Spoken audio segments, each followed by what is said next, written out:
임금을 부를 때 우리나라에서는 전하라고 하죠. 그리고 세자를 부를 때는 저하라고 합니다. 세자는 다음 임금이 될 사람이죠. 그리고 나머지 왕의 자식들은 마마라고 부릅니다. 전하, 저하, 마마가 다르죠. 저하하고 마마의 차이는 엄청난 겁니다. 왕의 일 중에서 세자를 책봉하는 것이 매우 중요한 일이었죠. 왜냐하면 빨리 세자를 책봉해야만 나라가 안정되기 때문에 그래요. 왕들의 자녀들에게는 후견인도 있고요. 세력도 있습니다. 이 세력들이 서로 자신들이 지지하는 사람을 왕으로 세우기 위해서 세자 책봉을 받게 하기 위해서 노력을 하죠. 때로는 암투를 벌이기도 합니다. 그래서 나라가 불안정해져요. 왕은 빨리 나라의 안정을 찾기 위해서 세자를 책봉해야 됩니다. 왕권이 강할 때는 세자 책봉이 제대로 이루어지지만 그렇지 않을 때는 참으로 혼란스럽죠. 더군다나 왕이 아들을 낳지 못하고 죽으면 어떻게 될까요? 왕이 계승권을 지닌 서열을 찾아다니면서 굉장히 복잡한 상황이 펼쳐질 수밖에 없습니다. 그래서 왕은 아들을 낳기 위해서 부인들을 많이 받아들이죠. 우리나라뿐만 아니라 외국도 마찬가지였습니다. 유럽도 그랬죠. 프랑스의 루이 12세가 왕이 되었을 때 전대 왕이 아들을 낳지 못한 상황에서 빨리 죽습니다. 그래서 루이 12세가 황제가 되는 과정에서 아주 많은 일이 발생을 합니다. 우여곡절 끝에 왕이 되어 원래는 전 왕의 아버지의 동생이 루이 12세의 할아버지였어요. 다른 남자들이 별로 없었고 또 있는 사람들도 서로가 세력을 다투었기 때문에 왕이 되는 과정은 참으로 순탄하지가 않았습니다. 많은 사람들이 루이 12세를 왕이 되지 못하게 방해를 했겠죠. 왕이 된 루이 12세는 자기가 왕이 되었을 때 방해한 사람들의 명부를 작성을 합니다. 그리고 이름 위에다가 까만 십자가를 하나씩 그려놓는 것이에요. 이것이 소문으로 퍼집니다. 적대자들은 생각을 했죠. 이제 우리가 죽는구나. 루이 12세가 왕이 되었으니 우리를 가만히 내버려두지 않겠지. 듣자 하니 우리들의 이름 위에 검은 십자가를 그리고 있다니 우리는 십자가형과 같은 그런 벌을 받을지도 모른다 하면서 도망을 갑니다. 그런데 그 다음에 왕이 명령을 내려요. 내가 여러분의 이름에 십자가를 그은 것은 분명히 나의 적대자이긴 하지만 나 또한 예전에 죄를 지었고 십자가의 예수님을 통해서 용서를 받았으니 여러분도 나는 용서합니다. 내 목적은 벌을 주거나 원수를 갚는 것이 아니라 나라를 살리는 것이기 때문입니다. 라고 말을 했다고 합니다. 그 말 때문에 적대자였던 사람들이 다시 황제 아래로 모이게 되었고 황제를 도와주었대요. 루이 12세는 많은 일을 했습니다. 세금을 감면하고 귀족들에게 주는 연금을 줄였다는 거죠. 만약에 그들을 용서하고 받아들이지 않았다면 귀족들의 연금을 줄일 수가 없었을 겁니다. 그런데 그들을 용서하니까 이제는 적대자가 황제의 편이 되었다는 거죠. 그러면서 자신들도 어느 정도의 손해는 감수해야 되지 않습니까? 목숨을 살려주었는데 그래서 자기들이 받는 연금을 깎는 것을 반대하지 않습니다. 그러다 보니까 황제 편이었던 사람들도 마음은 불편해도 귀족들은 불편하겠죠. 자기들이 받는 돈이 줄어드니까. 그러나 적대자였던 사람들도 찬성을 하니까 자기들도 따를 수밖에 없어요. 세금이 내려가니 국민들의 삶이 안정이 됩니다. 그리고 사법제도 개혁을 하고 여러 가지 일들을 해요. 백성들 편에서 많은 일을 합니다. 그리고 교회주의를 확립해요. 가톨릭 교회의 정신을 잘 실천해야 되겠다라는 의지를 분명히 보입니다. 그러면서 하나님의 뜻대로 잘 다스리려고 노력을 해요. 이태리 원정에 가서 실패를 하는 바람에 많은 손해를 보았지만 그래도 국민들은 아버지처럼 따랐다고 합니다. 백성들을 위한 마음을 그들은 느낄 수 있었기 때문에 그래서 이 사람의 별명이 백성들의 아버지예요. 왕이 백성들의 아버지라는 별명을 얻기가 쉽지가 않죠.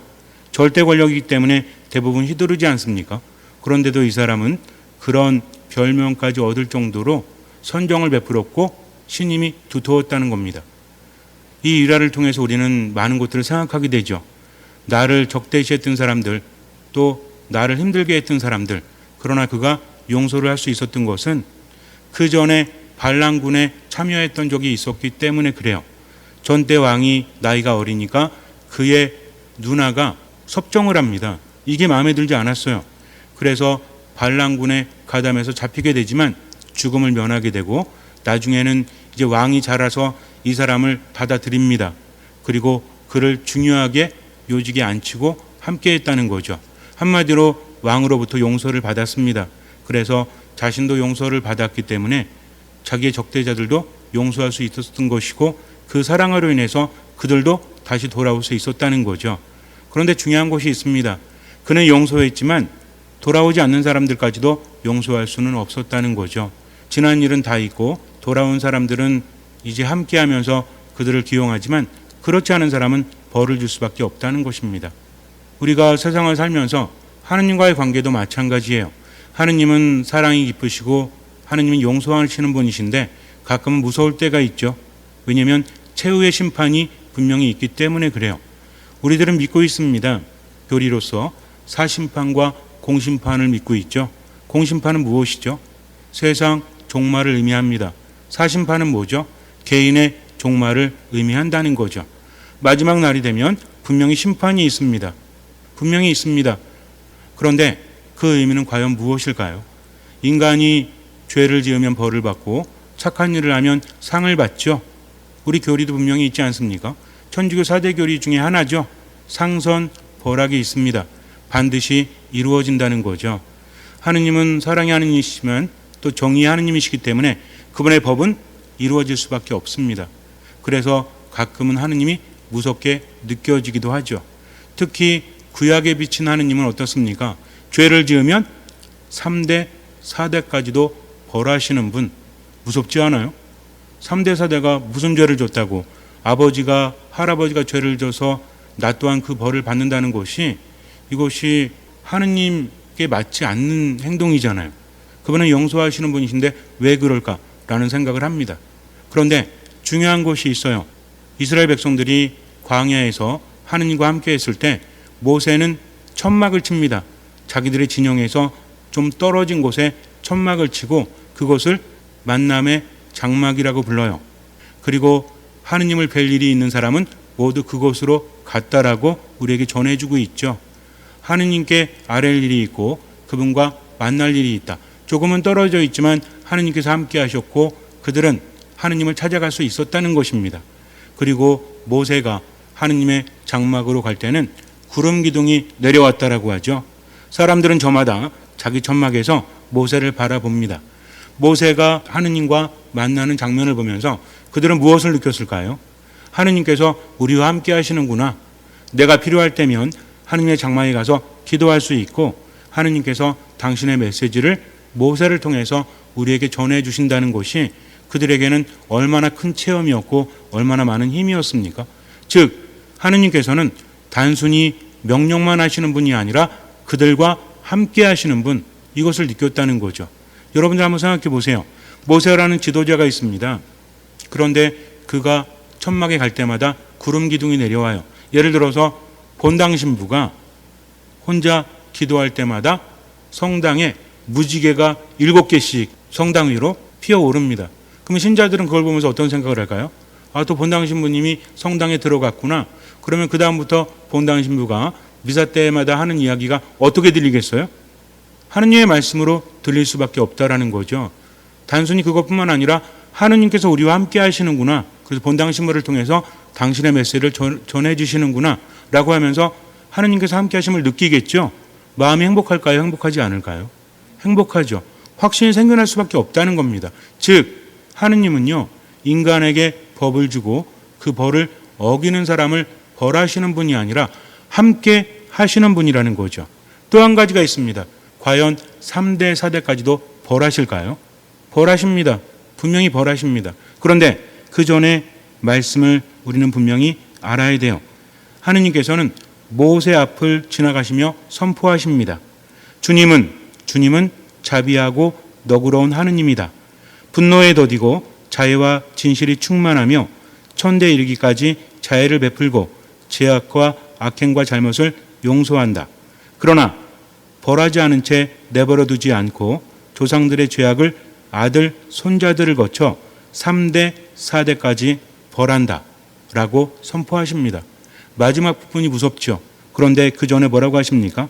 천대 이르기까지 자애를 베풀고 죄악과 악행과 잘못을 용서하신다는 거죠.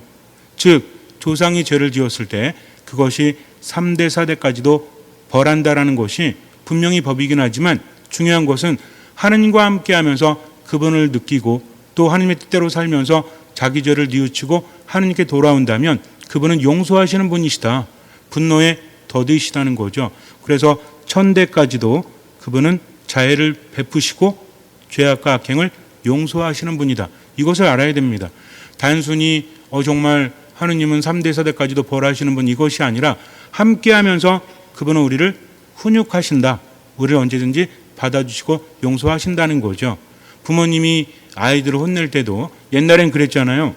너 또 잘못했으니까 오늘 밥 먹지 마 라고 하는 부모님도 있었죠. 그러면은 저녁 안 먹으니까 배고프잖아요. 대부분 언제 혼나요? 아침에 혼나요? 점심에 혼나요? 저녁에 혼나죠. 점심 때 혼나면은 한 끼만 안 먹으면 되는데 저녁 안 먹으면 어떻게 해요? 점심부터 그 다음날 아침까지 뛰어넘는 거잖아요. 그럴 때 아이는 혼납니다. 아버지가 분명히 이야기하죠. 너 잘못했으니까 오늘 저녁 굶어 라고 말합니다.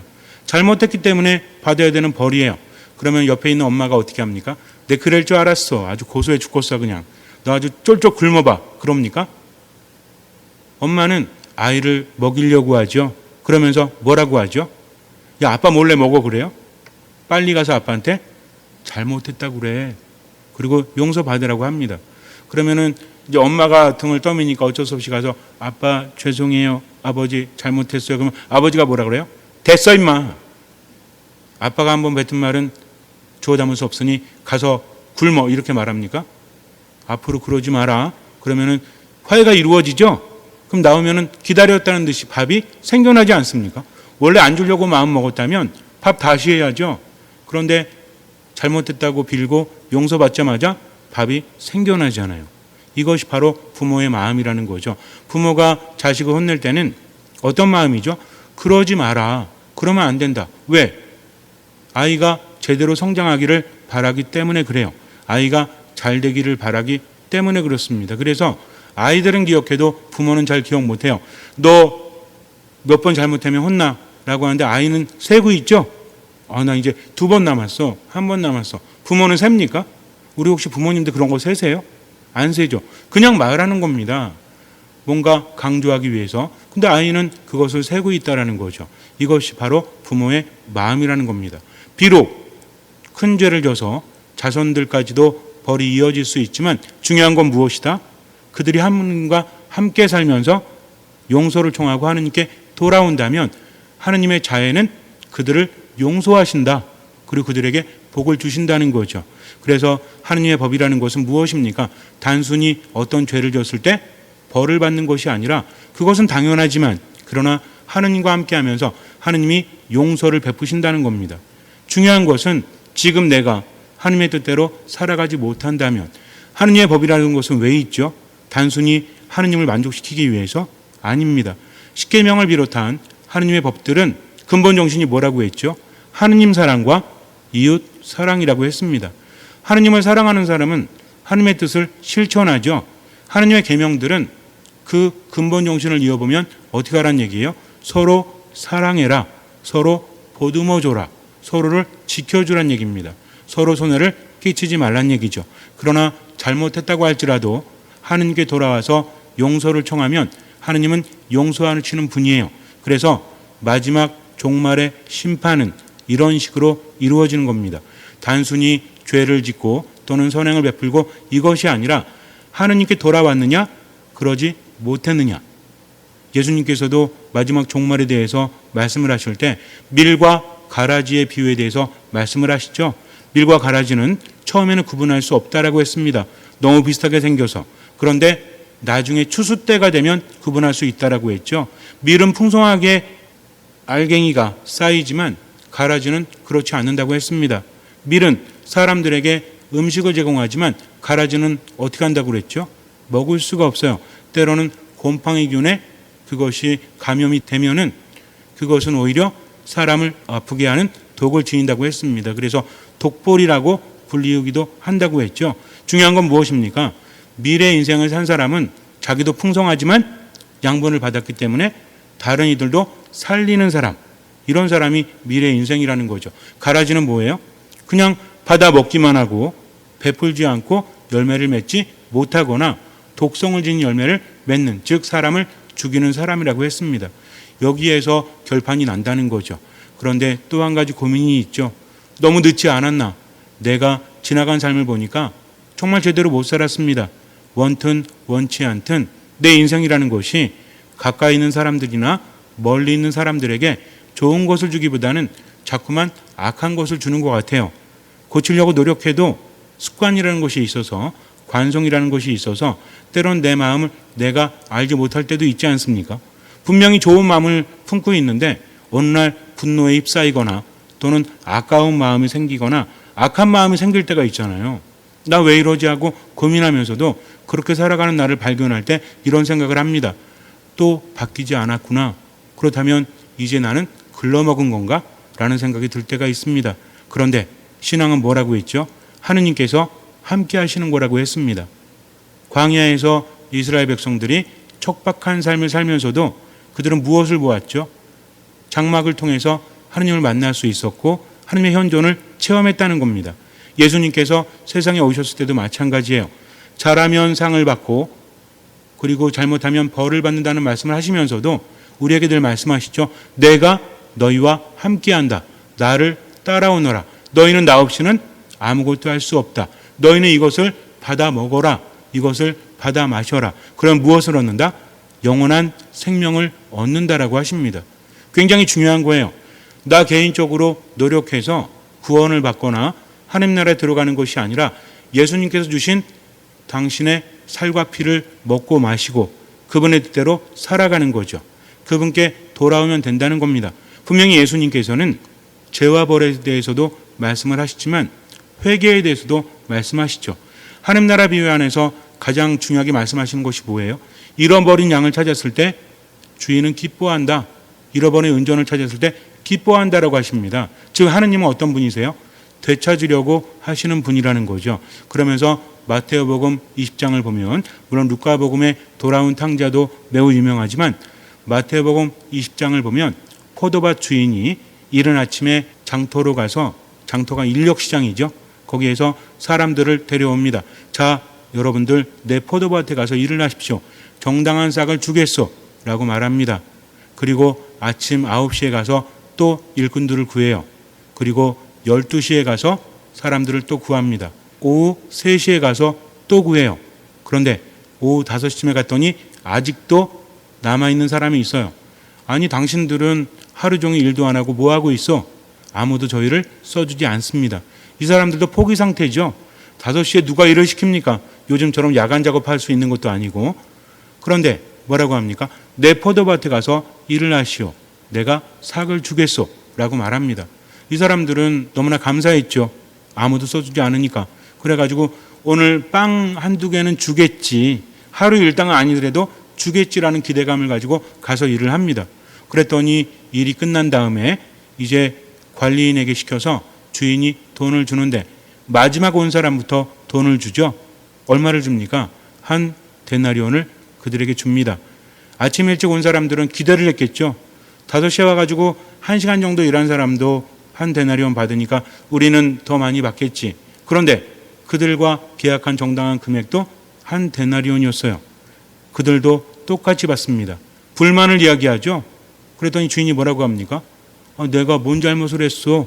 당신들하고 계약한 액수를 그대로 주었는데 중요한 것은 그들에게 정당한 값을 치렀고 마지막 사람들에게도 자비를 베풀었다는 겁니다. 왜 그런지 아십니까? 이것은 차별하는 게 아니에요. 그날 하루 일당을 받지 못하면 이 사람과 가족들이 제대로 살아갈 수 없는 사람들이기 때문에 그래요. 하루하루 벌어서 하루하루 살아가는 사람들이기 때문입니다. 그러니까 처음에 온 사람들을 푸대접한 것이 아니라 그날 하루 살 것을 모두에게 제공해 주었다는 거죠. 이것이 하느님의 마음이에요.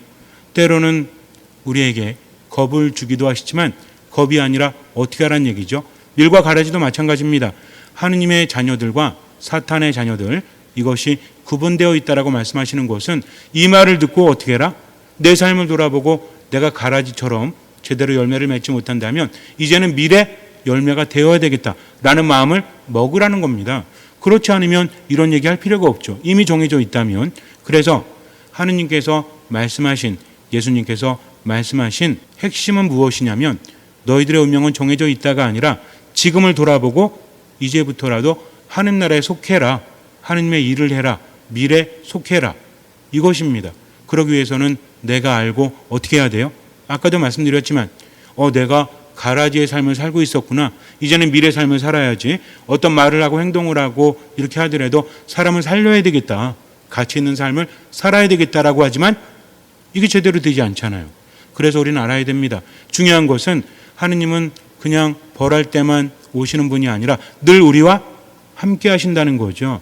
그래서 하느님 나라는 우리가 찾아가는 그런 개념도 있지만 중요한 것은 무엇이다? 우리에게 다가온다. 무슨 얘기입니까? 하느님은 지금도 나와 함께 하신다. 중요한 것은 그분을 받아들이면 된다는 거죠. 그래서 신앙은 나 혼자 하는 것이 아니라 하느님과 함께 하는 겁니다. 어떤 하느님과? 나를 나보다 더 잘하시고 나를 나보다 더 사랑하신 하느님과 함께 하는 거죠. 잠시 눈을 감으세요. 나는 어떤 신앙을 살아가고 있습니까? 때로는 하느님의 뜻대로 제대로 살고 싶죠. 영원한 생명을 얻고 싶습니다. 세상을 살면서도 하느님의 복을 받고 싶죠. 근데 내 삶을 돌아보니까 그렇지가 않아요. 마음 먹은 대로 되지가 않아요. 난 너무 약합니다. 때로는 유혹에 빠지기도 하고요. 악한 마음을 품기도 합니다. 마음과는 다르게 점점 세상을 제대로 살아가지 못하죠. 그러나 걱정할 필요가 없습니다. 어차피 하느님 없이는 아무것도 할 수 없기 때문에 그것을 하느님은 나보다 더 잘 아십니다. 그러니 하느님의 뜻대로 살기 위해서 듣는 마음으로 지금을 살아가세요. 최선을 다하십시오. 그러면 점점 성장합니다. 나머지는 하느님께 맡기세요. 오늘은 안 돼도 하느님께서 함께 하시고 이끌어 주시니 우리는 성장할 수밖에 없다라는 거죠. 그냥 이 정도 했으면 됐어. 나머지 하느님께 맡기면 되지. 라고 하면서 적당히 살라는 말이 아닙니다. 최선을 다하라는 거죠. 그러면 오늘의 나와 내일의 나는 달라질 수밖에 없습니다. 왜냐하면 하느님께서 성장시키시기 때문이죠. 그러니 듣는 마음으로 지금을 살아가십시오. 하느님께 모든 것을 맡기고 아무것도 판단하지 말고 최선을 다하십시오. 미사 말씀 기도 안에 머무십시오. 주님께서는 그 믿음을 보시고 우리 삶에 놀라운 기적을 일으켜 주실 것입니다.